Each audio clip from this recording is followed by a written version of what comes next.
you ever co-hosted a podcast before? I don't think I have. Would you like to? Would love to. Here we go then. Let's go. Glad you've said that. Right, let's start from the very beginning, Lia. Your first appearance on our podcast. I'll talk to you a little bit about how we know full well some of our listeners already know who you are, but we'll get to that in a minute. But for those who don't, who's Lia Block? What do we need to know? I don't know. I'm a, part-time race car round the circles driver, Spent most of the time on dirt my entire life. So did karting when I was younger and off-road short course, and then went into rally. And now somehow I'm sitting in the Williams Museum as a Williams development driver. Don't know how I got here, but we are.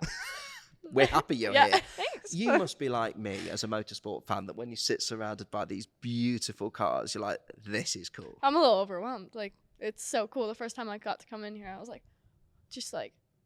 what?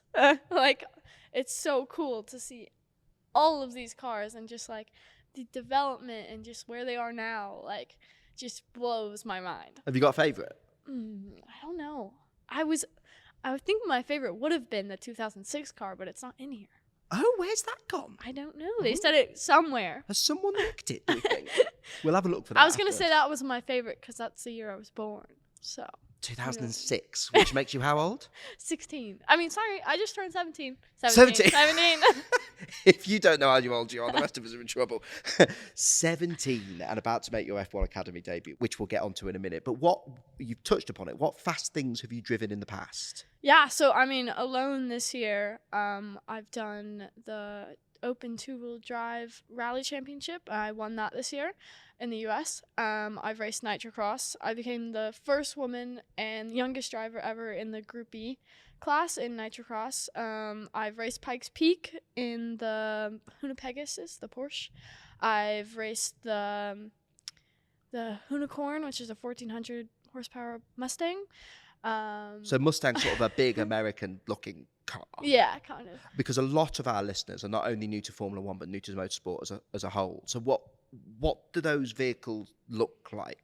What are they compared to Formula One? Well, they're fast, but they're like a monster. They don't have any of the aero, you know? Big beasts. Big beasts, yeah. The Porsche, the Pegasus does have a lot of aero. And I got to race that up Pikes Peak this year, which was kind of crazy. You just look down off the corner and it's like, oh, well, I would be dead. Which is a big, a sort of, it's not even a circuit, is it? I don't know what you call it. Like a trail that goes up a massive kind of hill. It's like a rally stage, but just up to the top of a huge mountain. And rallying's also what you've done a lot of in the past, which is, and again, a lot of people know what rally driving is, but it changes from gravel to dirt to tarmac. Yep. How different is racing that to racing something like what listeners to our podcast will know, grippy tyres on tarmac and all that sort of thing? Yeah, so it's a lot different. I would say you can't compare it, it's dirt is very hard, and in the rally cars is so much different from a Formula One car, But so coming into circuit racing has been a big change for me, just coming from dirt and a bit of tarmac and rally, but it's just a whole different driving dynamic, so many different techniques, and just all around a way different thing. We'll get onto that in a minute properly, but let's refresh ourselves for the new season of what F1 Academy is. This is effectively the sort of, pathway, especially for young female drivers, to get on the motorsport ladder. How much have you enjoyed following it so far in its first year and seeing it, become born almost and becoming a thing? Yeah, I think it's really cool. The first time I heard about it, I was like, wow, this is super amazing, especially for just females in general. So having now a step into motorsports and a step into the Formula style racing is really, really cool. And just seeing it from the rally standpoint, it would be super cool just to have something like that in that series. But just to see that they've now given more opportunities to women and enable a beginner series to start into this world of Formula One is really, really cool to me. And one of the big differences from last year is that all the Formula One teams are sort of throwing their support behind one driver. And you've just, with your eyes were so bright and full of excitement when you were talking about these cars behind us. Well, you're part of this family because you're the Williams Racing entrant for the 2024 season. That must be a cool thing. I think it's really cool. I don't think it's really like settled in my brain yet, but Have you done, when you do things like this and people ask you to introduce yourself, have you said that, like, I'm Lia Block, F1 Academy's Williams Racing? Have you said that yet? I've never said that. Would you like to say that for the first time on this podcast? Let's do it. Okay. Okay. Well, imagine, we've only just met. So, Lia, what do you do? I'm a Williams Academy driver, and I drive for them in the F1 Academy. It's a cool thing. That's a really cool thing to say. Feels so professional. It's a thing now. You're part of it. I know, it's crazy. How excited are you as a young racing driver to be joining something that's simply got the F1 logo attached on the front of it? From like 1 to 100, like a million. Because I'm That's a so high stoked score. to be here. Yeah. Talk to us a bit more, but we like to get to know our drivers away from just the racetrack. We were talking before the podcast started that some of our favourites on our podcast are Williams drivers, not least Alex Albon, because he's brilliantly enjoyably mad and got loads of pets. So off track, you're 17 now. People who are particularly eagle-eared will have picked up on the fact that you have an American accent. So tell us a little bit about where you're from. Yeah, so I was actually born in California in the United States, and then I moved to Utah. So now I live in the mountains in Utah. So I grew up skiing and snowboarding. I've almost done like literally every sport you can think of before I started racing. I dipped my toes into everything. Were you one of those people, the polar opposite to me of school? Like, I was thrown into PE and I was terrible at everything. My bar in life is don't embarrass myself. I'll take averageness. Averageness is a great thing for me. Were you one of those people that's just brilliant at everything? You can say yes if that was the truth. Yeah. A little bit, yeah. I've done everything. I mean, done soccer, gymnastics, dance, cheer, skiing, snowboarding. Did a bit of lacrosse, flag football, basketball, did swimming, ran track, did a lot. So what was it that made you pick motorsport? Because you're not the only motor racing driver who has had the opportunity. And Michael Schumacher, for example, was a really talented soccer player. Right. So you're not the only person that sort of had motorsport to pick. Was there something about the thrill of it or something that made you think, actually, this is the one I'm going to pick to go in hard at? Well, I think I honestly, like, growing up with it around my dad, I kind of pushed it away when I was younger. Like, I wanted to be the girly girl. I wanted to do dance, and I wanted to do all the different things. And I really pushed it away. But once I did it for the first time, there was, like, no looking back. And I was like, this is what I want to do. And it was kind of like just like a click in my brain. It was really weird. And it's interesting that you pushed it away a little bit, because my dad was a police officer. And I was like, I don't want to be a police officer. And your dad was a rally legend. So you were like, maybe not. But actually, it's just motorsports just sucked you in anyway. Kind of, yeah. I think just growing up around it and just like being immersed in it all the time. And then I was like, yeah, I guess this is what I want to do. And it's really funny because you were one of the first drivers to be announced as an F1 Academy representative.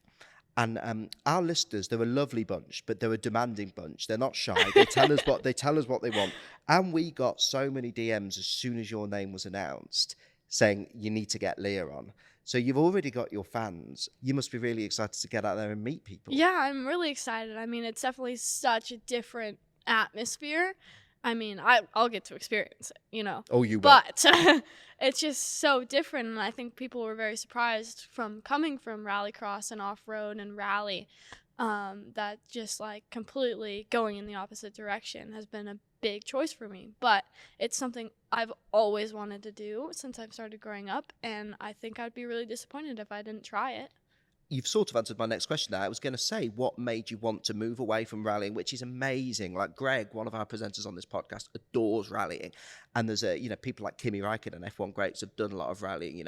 People and Robert Kubica, people in Formula One love rally driving and have so much respect for it. But what made you want to go down the sort of tarmac racing route? Because there are so many other routes you can take in motorsport. Yeah, I mean, I think it's just being growing up watching it on the TV, and it's just something that I haven't been able to touch because the opportunity has always been in off-road and rally. Yeah. So I've never really gotten the opportunity to do circuit racing besides karting when I was growing up. So I think just like the aspect of the unknown and like the challenge just really excites me, and that's why I just wanted to try it, and now's the time, and I can always go back to rally, and I will definitely be doing some one-off rallies and rallycrosses next year, but just wanting to try it and see if I can make it work. And if not, I mean, who knows? You seem excited to throw yourself into it. You I'm seem really like one excited. of those people. Oh, yeah. I love a challenge. And it does feel like the Americans are moving into this team, because you'll be aware you're not the only American in the camp with Mr. Logan Sargent. Oh, yeah. You'll have a lot of, proper racing stuff to talk about. As I say, the experience, as you say, the experience of racing in America. But moving away from motorsport on this motorsport podcast, the first thing that Logan said to us was that he fits an American stereotype. In his first ever appearance on the podcast, he was like, I love a burger. Does that fit? Do you fit said American stereotype? Are you as much of a fan of a burger as Logan? Honestly, okay. Here's the thing, is that I can't eat gluten, so I can't have burgers. Well, this is unbelievably controversial. Right? What's your substitute? What's your favorite Well, food? honestly, you can get like a burger like called like animal style. So instead of like the bun, you use like lettuce. Instead of a bun, you use lettuce. Yeah. I'm up for trying lettuce instead of Lettuce? a bun. It's Yeah, because I mean they less have carbs, isn't it? gluten-free buns, but it's kind of like putting 2 pieces of cardboard It is. on the outside. Yeah. So. I've had gluten-free bread. It's not for me. Yeah. Okay, well, we'll try that. I'm looking forward to trying that with broadening our burger horizons on the Fast and the We Curious. should do that. We should definitely We do should that. really do We'll that. do, and we'll try and get it to Logan as well. And trust me, we'll make this happen. we'll definitely make this happen. So, taking it back to motorsport, we should keep talking about motorsport. Oh gosh. I know, it's a shame. Are you one of these people who's like, yeah, I want to win it, and nothing else is going to be good enough? Or are you one of these people that's like, actually, solid footing in year one? What does success look like for a first year? Honestly, I really have like a mentality of going and anything is just learn as much as possible and not set expectations for myself, because I like to exceed expectations for other people and not myself. I like to just go in and do the best as possible, and coming out, know that I did as much as I could. So I think it's just really a big learning year for me, and obviously I want to win. There's no doubt. Like, I wouldn't be a race car driver if I don't want to win. You've all got that in common. Learning is a big curve, Yes. especially coming from rally. But I think just going into it with an open mind and trying to learn as much as possible, and especially from all of these girls that maybe are having a second season, is really cool. But yeah, whatever happens, happens, and we'll just see where we're at. Do you think about that, about what you want to achieve in your career, or do you just take it one step at a time? Yeah, honestly, I do want to race at the top, whether that is WRC, which is the World Rally Championship, or Formula One. Like, I see myself at the top one day and just making small steps to eventually get there. We are unashamedly biased on this podcast. We have our favourites. Alex and Logan are both firm favourites. We like to get our drivers back on. So if this hasn't been a too terrible experience having to talk to me, would you come on and talk to us again and keep us updated about how your first season is? Because we would love to follow your progress this year. Oh, no, this was so not fun. Fair enough. It was worth asking. I'm just kidding. I would love to. Oh.